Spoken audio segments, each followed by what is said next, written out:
Last video में class 10 chapter 1 रासायनिक अभिक्रिया एवं समीकरण में हमने चैप्टर 1 पूरा फिनिश कर लिया था। आज की इस वीडियो में हम चैप्टर 1 की एक्सरसाइज शुरू करेंगे। तो चलिए वीडियो शुरू करते हैं। एक्सरसाइज का पहला क्वेश्चन है, नीचे दी गई अभिक्रिया के संबंध में कौन सा कथन असत्य है। इसमें एक अभिक्रिया दी है, चार ऑप्शन दिए हैं और हमें बताना है कि इन चार ऑप्शन में से कौन सा कथन असत्य है। ठीक है ना। तो पहले अभिक्रिया लिख लेते हैं।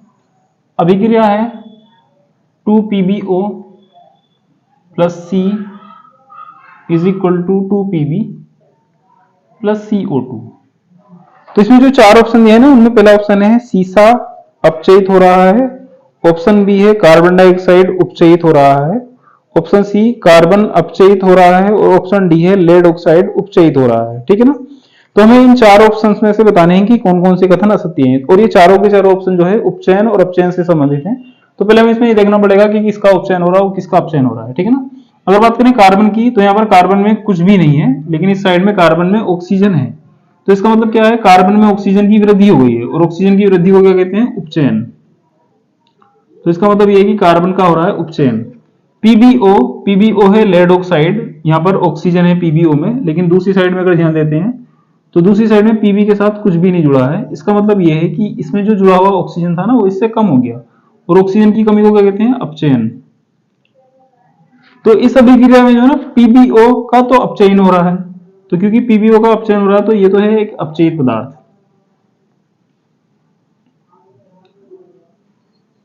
जबकि कार्बन का क्या हो रहा है, उपचयन हो रहा है। तो कार्बन जो है वो क्या है, उपचयित पदार्थ। और इसमें हमें जो है असत्य कथन बताने हैं, कौन से कथन असत्य हैं। तो ऑप्शन ए है सीसा अपचयित हो रहा है, सीसा। तो यहाँ पर जो है सीसा अपचयित नहीं हो रहा है, इसमें हो रहा है लेड ऑक्साइड अपचयित। पीबीओ जो है ये होता है लेड ऑक्साइड और लेड ऑक्साइड जो है अपचयित हो रहा है। ठीक है ना। ठीक उसी तरह से ऑप्शन बी है कार्बन डाइऑक्साइड उपचयित हो रहा है। इस अभिक्रिया में कार्बन डाइऑक्साइड उपचयित नहीं हो रहा है, इसमें हो रहा है कार्बन उपचयित। तो कार्बन जो है उपचयित हो रहा है। तो इसका मतलब यह है कि ऑप्शन ए और ऑप्शन बी जो है इनकरेक्ट है, असत्य है। ऑप्शन सी है कार्बन उपचयित हो रहा है, जैसा कि है भी, कार्बन उपचयित हो रहा है क्योंकि कार्बन उपचयित पदार्थ है। और ऑप्शन डी लिखा है लेड ऑक्साइड अपचयित हो रहा है। तो हाँ, इसमें लेड ऑक्साइड जो है ना, पीबीओ, ये एक अपचयित पदार्थ है। तो इसका मतलब ये अपचयित हो रहा है।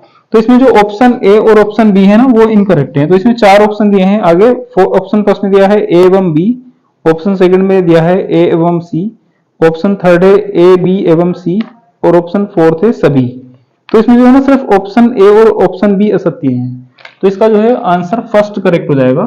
फर्स्ट ऑप्शन ए वे ऑप्शन बी, सिर्फ ये ऑप्शन जो है ना असत्य है। ठीक है ना।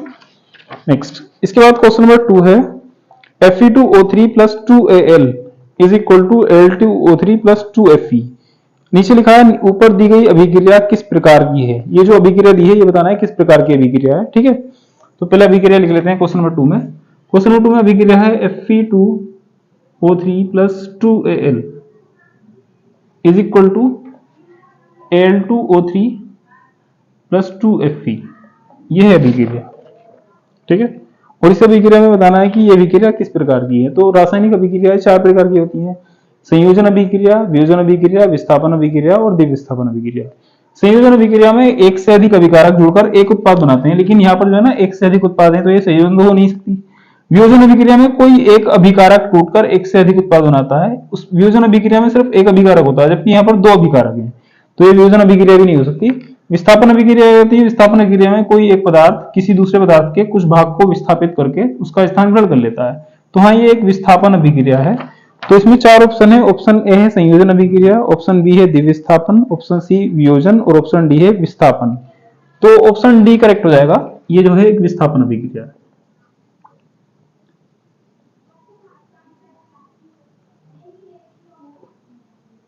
ठीक है ना। नेक्स्ट, इसके बाद क्वेश्चन नंबर 3 है। क्वेश्चन 3 दिया है लोह चूर्ण पर तनु हाइड्रोक्लोरिक अम्ल डालने से क्या होता है, सही उत्तर पर निशान लगाइए। तो हमें बताना कि अगर हम लोह चूर्ण पर तनु हाइड्रोक्लोरिक अम्ल डाल दें, लोह चूर्ण, क्वेश्चन नंबर 3, लोह चूर्ण मीन्स लोहा। लोहा क्या होता है, Fe, लोहे का प्रतीक होता है Fe। जबकि इस पर हमें क्या डालना है, तनु हाइड्रोक्लोरिक अम्ल। तो तनु हाइड्रोक्लोरिक अम्ल होता है HCl डालना है। तो बताना है कि लोह चूर्ण पर अगर हम तनु हाइड्रोक्लोरिक अम्ल का फॉर्मूला होता है HCl, अगर हम Fe पर HCl डालेंगे तो क्या होगा। तो इसमें 4 ऑप्शन दिए हैं। ऑप्शन ए है हाइड्रोजन गैस एवं आयरन क्लोराइड बनता है।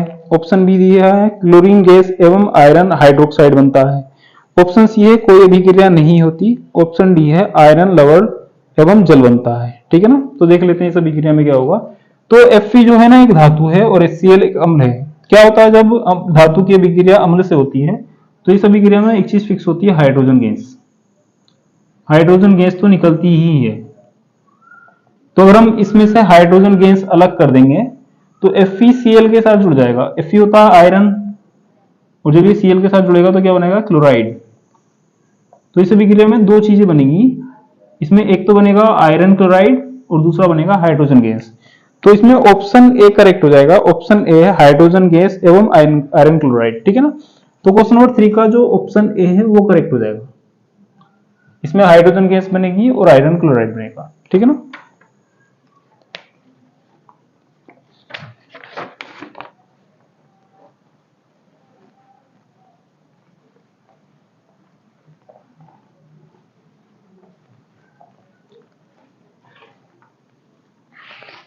इसके बाद आगे क्वेश्चन नंबर 4 है, संतुलित रासायनिक समीकरण क्या है? रासायनिक समीकरण को संतुलित करना क्यों आवश्यक है? तो हमें इस क्वेश्चन में 2 चीजों का आंसर देने हैं। पहले बताना है संतुलित रासायनिक समीकरण क्या है और उसको संतुलित करना क्यों आवश्यक है। ठीक है, तो पहले बात कर लेते हैं संतुलित रासायनिक समीकरण क्या है। जैसे कि हम चैप्टर में डिस्कस कर चुके हैं, एक ऐसी रासायनिक समीकरण जिसमें अभिकारकों का द्रव्यमान उत्पाद के द्रव्यमान के बराबर होता है उसे कहते हैं संतुलित रासायनिक समीकरण। ठीक है, फिर क्वेश्चन में आगे लिखा है रासायनिक समीकरण को संतुलित करना क्यों आवश्यक है। तो अगर हमारे पास कोई असंतुलित रासायनिक समीकरण है तो हम उसको संतुलित करते हैं। तो ऐसा करना क्यों आवश्यक है ये बताना है। तो ऐसा करना इसलिए आवश्यक है क्योंकि द्रव्यमान संरक्षण के अनुसार जितना द्रव्यमान होता है उतना ही द्रव्यमान प्राप्त होता है। मतलब जितना अभिकारकों का द्रव्यमान होगा उतना ही उत्पाद का द्रव्यमान होगा, क्योंकि द्रव्यमान में ना तो कमी आती है ना ही वृद्धि होती है, जिसे कहते हैं द्रव्यमान संरक्षण का नियम। तो द्रव्यमान संरक्षण के नियम के अनुसार रासायनिक अभिक्रिया को संतुलित होना अनिवार्य है। ठीक है ना। तो क्वेश्चन नंबर 4 में जो पहला पार्ट है वो है संतुलित रासायनिक समीकरण। संतुलित रासायनिक समीकरण। तो संतुलित रासायनिक समीकरण एक ऐसी समीकरण होती है जिसमें अभिकारकों का द्रव्यमान बराबर होता है उत्पाद के द्रव्यमान की। इसका एग्जांपल हम ले सकते हैं C+O2 is equal to CO2। C+O2 equal CO2। एक कार्बन, यहां पर भी एक कार्बन, 2 ऑक्सीजन और यहां पर भी 2 ऑक्सीजन। तो इसमें जो ना अभिकारकों का द्रव्यमान उत्पाद के द्रव्यमान के बराबर है। तो ये एक संतुलित रासायनिक समीकरण है। लेकिन इसमें सिर्फ हमें ये नहीं लिखना कि संतुलित रासायनिक समीकरण का उदाहरण बताइए, हमें इसमें संतुलित रासायनिक समीकरण की डेफिनेशन लिखनी है, जो कि हम पिछली वीडियोस में कर चुके हैं। ठीक है ना। और हमें इसमें बताना है कि रासायनिक समीकरण को संतुलित करना क्यों आवश्यक है। तो रासायनिक समीकरण को संतुलित करना इसलिए आवश्यक है क्योंकि द्रव्यमान संरक्षण के नियमानुसार अभिकारकों का द्रव्यमान उत्पाद के द्रव्यमान के बराबर होता है। तो इसका दूसरा पार्ट हम कर लेते हैं। तो पहला जो पार्ट है उसमें संतुलित रासायनिक समीकरण क्या है ये बताना है, उसका ये एग्जाम्पल हो गया जो कि हम पहले कर चुके हैं। लेकिन अब हम ये लिख लेते हैं कि इसे संतुलित करना क्यों आवश्यक है। ठीक है ना। द्रव्यमान संरक्षण के नियम के अनुसार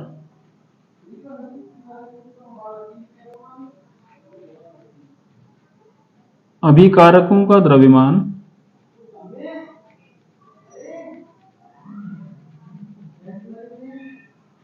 उत्पाद के द्रव्यमान के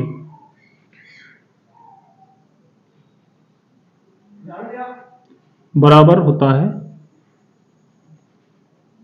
अतः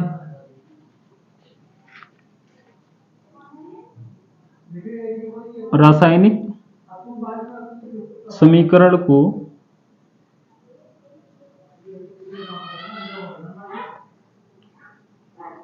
संतुलित करना आवश्यक है। क्लियर। ये क्वेश्चन नंबर 4 का आंसर है। पहले हम इसमें संतुलित रासायनिक समीकरण क्या है ये बताना है, जो कि हम पिछली वीडियोस में कर चुके हैं। आप इसे वहां से देखकर लिख सकते हैं। और फिर हमें इसका एक उदाहरण देना है, फिर हमें बताना है कि इसको संतुलित करना क्यों आवश्यक है। तो इसका आंसर मैंने यहाँ पर लिख दिया है। ठीक है ना। इसके बाद आगे क्वेश्चन नंबर 5 है, निम्न कथनों को रासायनिक समीकरण के रूप में परिवर्तित कर उन्हें संतुलित कीजिए। क्वेश्चन नंबर 5 में 4 ऑप्शंस दिए हैं और हमें इन कथनों को पढ़कर पहले उन्हें रासायनिक समीकरण के रूप में परिवर्तित करना है, फिर उनको संतुलित भी करना है, ठीक है ना।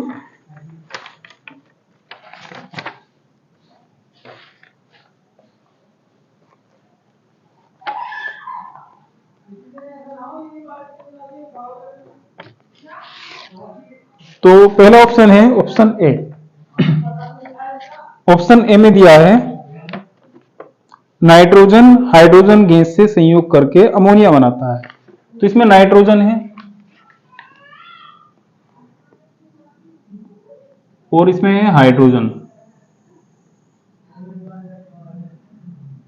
और नाइट्रोजन जो है हाइड्रोजन से संयोग करके बनाता है अमोनिया। ये फर्स्ट ऑप्शन है। तो नाइट्रोजन का प्रतीक होता है N और ये जो है N2 के रूप में पाया जाता है, जबकि हाइड्रोजन होता है H2। नाइट्रोजन और हाइड्रोजन से अमोनिया बनता है। तो अब देख लेते हैं अमोनिया का सूत्र क्या होगा। तो उसके लिए हम नाइट्रोजन और हाइड्रोजन दोनों की संयुक्तताओं का उपयोग करेंगे, नाइट्रोजन और हाइड्रोजन। तो नाइट्रोजन की जो संयोजकता होती है वो होती है -3। तो यहां पर लिखेंगे -3। हाइड्रोजन की संयोजकता होती है +1। तो हाइड्रोजन के नीचे लिखेंगे +1। अब इनकी क्रॉस मल्टीप्लाई कर देंगे, n हो जाएंगे 1 और h कितने हो जाएंगे 3। तो अमोनिया का फॉर्मूला हो जाएगा NH3, ठीक है ना। इस तरह से हम यौगिकों का सूत्र बना सकते हैं। उसके लिए जो हमें तत्वों के परमाणु क्रमांक, उनके इलेक्ट्रॉनिक विन्यास और उनकी संयोजकताएं पता होनी चाहिए, ठीक है ना, जो कि यहाँ पर लिखी हुई है। तो अमोनिया का फॉर्मूला हो गया NH3। तो ये जो है रासायनिक समीकरण हो गए। अब हमें इसे संतुलित करना है। तो संतुलित करने के लिए क्या करेंगे, यहाँ पर 2 नाइट्रोजन है, जबकि यहाँ पर कितनी नाइट्रोजन है 1। तो 1 नाइट्रोजन को 2 बनाने के लिए 2 से मल्टीप्लाई कर देंगे। तो नाइट्रोजन तो यहाँ पर 2 हो गई और यहाँ पर भी 2 नाइट्रोजन है। लेकिन अब हाइड्रोजन की अगर बात करें तो यहाँ 3 हाइड्रोजन पहले थी, 2 से मल्टीप्लाई करेंगे तो 2 3 6 हाइड्रोजन हो गई। अब हाइड्रोजन को संतुलित करने के लिए जो है हम यहाँ पर भी 6 हाइड्रोजन बनाएंगे, क्योंकि यहाँ पर 2 या 6 हाइड्रोजन है। तो 2 को 6 बनाने के लिए यहाँ पर हम 3 से मल्टीप्लाई कर लेंगे, ठीक है ना। यहाँ पर 2 नाइट्रोजन है, यहाँ पर 2 से मल्टीप्लाई करने के बाद 2 नाइट्रोजन होगी। जब हम 2 की गुणा 3 में करेंगे तो 6 हाइड्रोजन है, जबकि यहाँ पर 2 हाइड्रोजन थी। तो 2 को 6 बनाने के लिए हमने 3 से मल्टीप्लाई कर, ठीक है ना। नेक्स्ट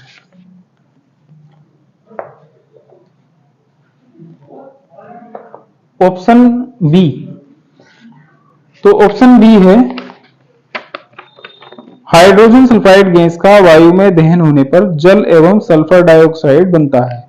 जब हाइड्रोजन सल्फाइड गैस को वायु में दहन करते हैं, हाइड्रोजन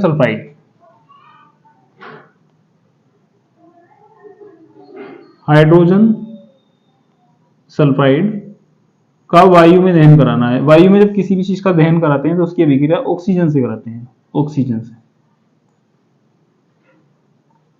तो हाइड्रोजन सल्फाइड गैस का वायु में दहन कराने पर जल और सल्फर डाइऑक्साइड प्राप्त होता है। जल प्राप्त होता है और बनता है सल्फर डाइऑक्साइड।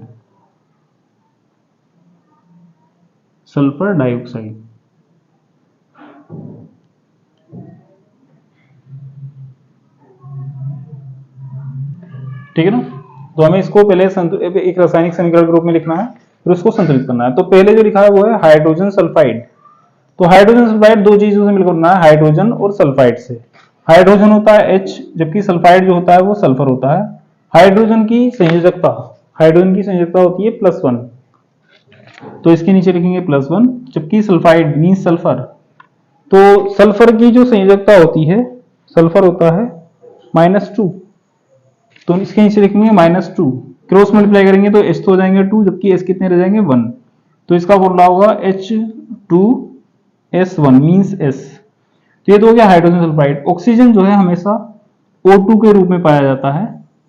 जल का सूत्र क्या होता है H2O, और आगे लिखा है सल्फर डाइऑक्साइड। तो सल्फर क्या होता है S, ऑक्साइड मींस O, और डाई के लिए लगाएंगे 2, तो ये हो जाएगा SO2। तो ये जो है रासायनिक समीकरण हुई। अब हम इसको संतुलित कर लेते हैं, ठीक है। तो संतुलित करने के लिए देख लेते हैं कौन कौन सी चीजें संतुलित हैं। जैसे कि यहाँ पर हाइड्रोजन 2 है, इस साइड भी 2 हाइड्रोजन ही है। यहाँ पर सल्फर 1 है, यहाँ पर भी 1 ही सल्फर है। लेकिन अगर बात करें ऑक्सीजन की तो यहाँ पर 2 ऑक्सीजन है, जबकि यहाँ पर 2 और 1 3 ऑक्सीजन है। तो ऐसा करेंगे, यहाँ पर भी जो है ऑक्सीजन बराबर करने के लिए पहले जो है ना यहाँ इस जगह पर 2 से मल्टीप्लाई कर देंगे। तो अब 2 से मल्टीप्लाई करने पर हाइड्रोजन कितने हो गए 2 दूनी 4 हाइड्रोजन। तो जबकि यहाँ पर 2 हाइड्रोजन है, तो यहाँ पर भी हम 2 से मल्टीप्लाई करेंगे। तो यहाँ पर भी कितने हाइड्रोजन होंगे 2 दूनी 4 हाइड्रोजन। तो 4 हाइड्रोजन यहाँ पर है, 4 हाइड्रोजन यहाँ पर है। हाइड्रोजन बराबर है अब सल्फर की अगर बात करें तो यहाँ पर सल्फर हो गया 2s, जबकि यहाँ पर एक ही सल्फर है, यहाँ पर 2 से मल्टीप्लाई कर लेंगे। ऑक्सीजन जो है 2 ऑक्सीजन तो यहाँ पर है 2 1 2, कि 2 दूनी 4 ऑक्सीजन यहाँ पर भी है, तो 2 + 4 6 ऑक्सीजन, जबकि यहाँ 2 ऑक्सीजन है, तो 2 को 6 बनाने के लिए किससे मल्टीप्लाई करेंगे 3 से, क्योंकि 3 2 होता है 6, ठीक है ना। तो अब इस अभिक्रिया में हर एक चीज संतुलित है। Next option C, option C है एल्यूमिनियम सल्फेट के साथ अभिक्रिया कर बेरियम क्लोराइड एल्यूमिनियम क्लोराइड एवं बेरियम सल्फेट का अवक्षेप देता है। मतलब एल्यूमिनियम सल्फेट की अभिक्रिया करानी है ऑप्शन सी में।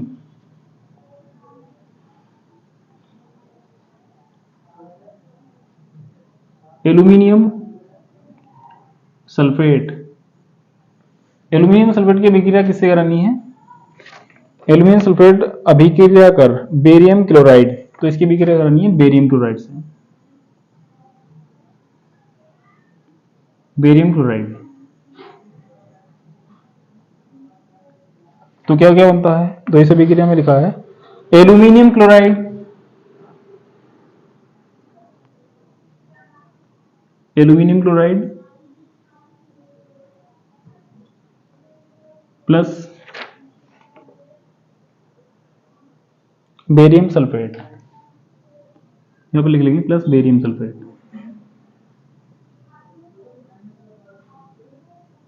ठीक है। तो पहले लिखा है एल्यूमिनियम सल्फेट, एल्यूमिनियम का प्रतीक Al, जबकि जो सल्फेट है ना स्टेबल में नहीं मिलेगा, क्योंकि सल्फेट का प्रतीक अलग होता है, सल्फेट का प्रतीक होता है SO4। एल्यूमिनियम और सल्फेट मींस एल्यूमिनियम सल्फेट, तो एल्यूमिनियम की जो संयोजकता है Al की संयोजकता होती है +3, तो इसके नीचे लिखेंगे +3, जबकि सल्फेट की जो संयोजकता होती है वो होती है -2। स्टेबल से नहीं मिलेगी, इसे आपको ऐसे ही लर्न करना पड़ेगा। सल्फेट की संयोजकता -2 होती है, तो हम क्रॉस करेंगे तो Al कितने हो जाएंगे 2, जबकि SO4 कितने हो जाएंगे 3, तो Al तो हो जाएंगे 2 Al2, लेकिन SO4 कितने हो जाएंगे 3, तो SO4 और कितने हो गए 3। तो अगर हम इस तरह से लिखते हैं तो यहाँ पर ना ये 43 लगेगा, तो इसलिए ना इसको ब्रैकेट में क्लोज कर देते हैं जिससे कि लगे कि SO4 3 है, ठीक है ना। नेक्स्ट बेरियम क्लोराइड, बेरियम, तो बेरियम का प्रतीक होता है Ba और इसकी संयोजकता होती है +2। बेरियम का जो प्रतीक है वो है Ba और इसकी संयोजकता है +2, जबकि ये किससे जुड़ा है क्लोराइड से, क्लोराइड मींस क्लोरीन, तो क्लोरीन की जो संयोजकता होती है वो होती है -1, क्लोरीन की संयोजकता है -1, तो क्लोरीन के नीचे लिखेंगे -1, क्रॉस मल्टीप्लाई करेंगे तो Ba कितने हो जाएंगे 1, जबकि Cl कितने हो जाएंगे 2, तो ये हो जाएगा BaCl2 प्लस साइन एरो। आगे लिखा है एल्यूमिनियम क्लोराइड, तो एल्यूमिनियम Al, जबकि क्लोराइड क्या है Cl। एल्यूमिनियम की संयोजकता +3, क्लोराइड की संयोजकता कितनी है -1, तो फॉर्मूला बनाएंगे तो Al कितने हो जाएंगे 1, जबकि Cl कितने हो जाएंगे 3, तो ये हो जाएगा AlCl3 प्लस बेरियम सल्फेट, तो बेरियम क्या होता है Ba, यहाँ पर लिखेंगे Ba और इसकी संयोजकता कितनी है +2। सल्फेट, सल्फेट क्या होता है SO4, यहाँ पर लिखेंगे SO4 और इसकी संयोजकता होती है -2, क्योंकि 2 और 2 दोनों को 2 से डिवाइड कर सकते हैं, तो 2 1 2 और 2 1 2, क्रॉस मल्टीप्लाई करेंगे तो Ba कितने हो जाएंगे 1 और SO4 भी कितने हो जाएंगे 1, तो ये हो जाएगा BaSO4, ठीक है ना। अब इसको संतुलित कर लेते हैं, तो संतुलित करने के लिए यहाँ पर जो है 2 एल्यूमिनियम है, जबकि यहाँ पर एक एल्यूमिनियम है, यहाँ पर Al2 है, जबकि यहाँ पर सिर्फ Al है, तो Al को भी 2 बनाने के लिए 2 से मल्टीप्लाई, तो 2Al और यहाँ पर भी 2Al। लेकिन अगर बात करें अब Cl की, तो Cl पहले 3 थे, 2 से मल्टीप्लाई करने के बाद 2 3 6 Cl हो गए, 6 Cl, जबकि यहाँ पर कितने Cl हैं 2 Cl, तो Cl को भी 6 बनाने के लिए, क्योंकि यहाँ पर 2 3 6 Cl हैं, तो 2 को 6 बनाने के लिए 3 से मल्टीप्लाई करेंगे, तो 3 2 6 Cl हो गया। अब ये यहाँ पर कितने हैं 3Ba, जबकि यहाँ पर 1Ba है, तो यहाँ पर 3 से मल्टीप्लाई कर लेंगे 3Ba। SO4 3 है, 3 से मल्टीप्लाई करने के बाद यहाँ पर भी SO4 3 है, तो इस तरह से ये समीकरण संतुलित है, ठीक है ना।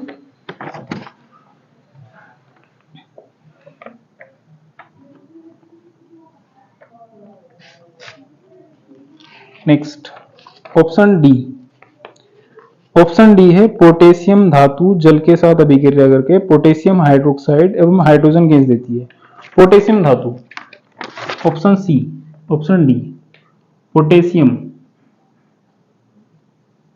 किससे अभिक्रिया करती है जल से, तो पोटेशियम जब जल से अभिक्रिया करती है तो पोटेशियम हाइड्रोक्साइड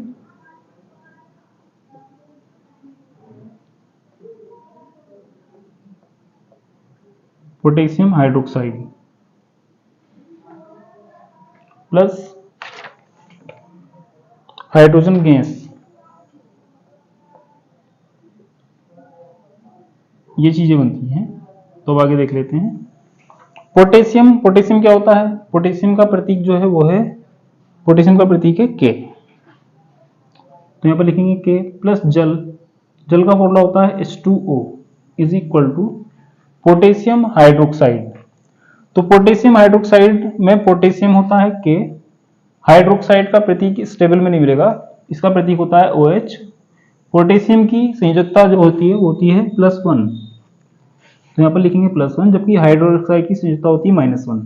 क्रॉस मल्टीप्लाई करेंगे तो K1 और OH भी1 मीन्स ये हो जाएगा KOH, जबकि हाइड्रोजन गैस क्या होती है H2। अब इसको संतुलित कर लेते हैं, एक पोटेशियम यहाँ पर 2 हाइड्रोजन है, जबकि यहाँ पर 2 और 1 3 हाइड्रोजन है। तो यहाँ पर पहले हम 2 से मल्टीप्लाई कर लेंगे, जैसे कि यहाँ पर भी 2 हाइड्रोजन है, तो 2 हाइड्रोजन प्लस 2 हाइड्रोजन 4 हाइड्रोजन, जबकि यहाँ पर सिर्फ 2 हाइड्रोजन है, तो यहाँ पर हम 2 से मल्टीप्लाई करेंगे, 2 दूनी 4 हाइड्रोजन। ऑक्सीजन कितने हो गए? 2, क्योंकि यहाँ पर भी 2 ऑक्सीजन है। पोटेशियम यहाँ 2 है, तो यहाँ पर भी हम 2 से मल्टीप्लाई कर लेंगे तो 2 पोटेशियम।